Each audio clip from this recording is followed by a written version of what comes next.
Les petites histoires. Les petites histoires. Le podcast de la Voix du Nord pour les enfants.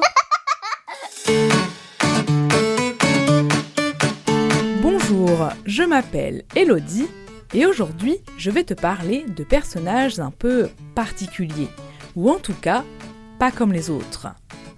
Ils sont immenses, parfois plus grands qu'une maison, et ils font partie de la vie des habitants depuis des centaines d'années. Ce sont les géants. Des héros un peu magiques, un peu mystérieux, qui défilent dans les rues lors des fêtes accompagnés de musique, de rires et de traditions. Installe-toi bien parce qu'avec mon invité, Clément Merlier de la Fédération des Géants des Hauts-de-France, on va te raconter les histoires incroyables de 5 géants.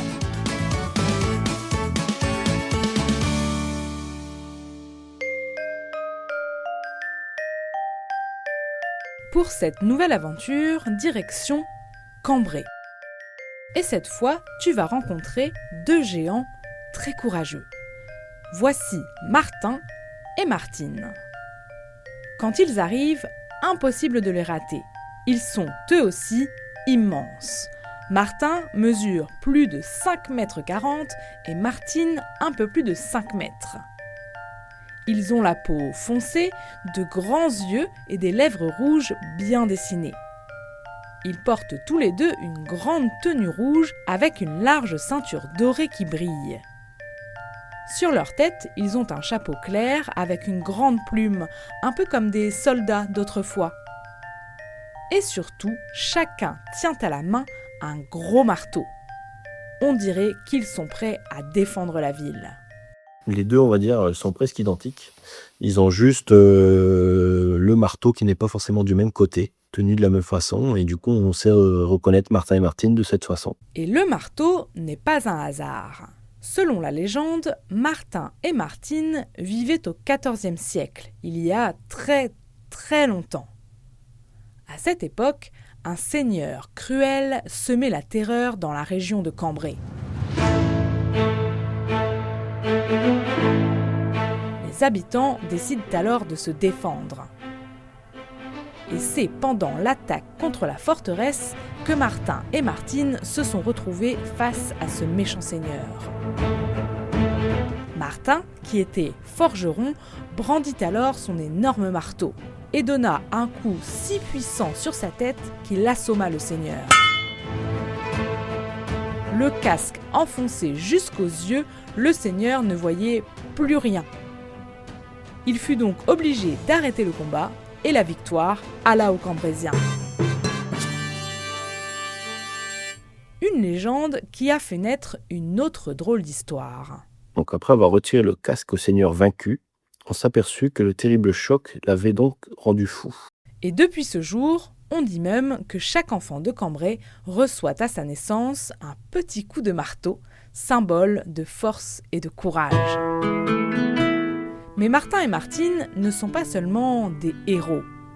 Ce sont aussi des jacquemars, c'est-à-dire des automates, des personnages en métal qui bougent tout seuls pour faire toujours le même geste, un peu comme un robot installé sur les horloges des bâtiments qui frappe les heures avec un marteau. Donc les 2 premiers jacquemars à l'effigie de Martin et Martine sont d'abord sculptés en bois, puis fondus en métal et sont mis en service en 1512.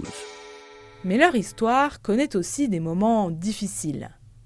Pendant la Première Guerre mondiale, en 1918, Martin et Martine tombent de la mairie, d'une hauteur de 25 mètres. Leurs morceaux sont récupérés, conservés, puis ramenés à Cambrai en 1919, où ils sont accueillis comme des héros. Et en 1926, ils sont même classés monuments historiques. Ça veut dire qu'on les trouve tellement précieux qu'on veut les garder comme un trésor et les protéger pour toujours. Et aujourd'hui, ils sont toujours là. Depuis 1932, ils sont installés sur l'hôtel de ville, de chaque côté du campanile, tout en haut de la mairie. Mais ils sont aussi devenus des géants. Ils apparaissent pour la première fois hissés sur un char de triomphe lors de la fête du 15 août 1713. La naissance des géants actuels est datée de 1927. Et contrairement à beaucoup d'autres géants du Nord, ils ne sont pas portés, ils avancent sur des chars. On les voit donc arriver de très loin. Avec leur peau sombre, leurs habits rouges, leurs marteaux et leur allure fière, Martin et Martine continuent de raconter leur histoire. Une histoire de courage, de force et de coups de marteau qui résonnent encore aujourd'hui dans toute la ville de Cambrai.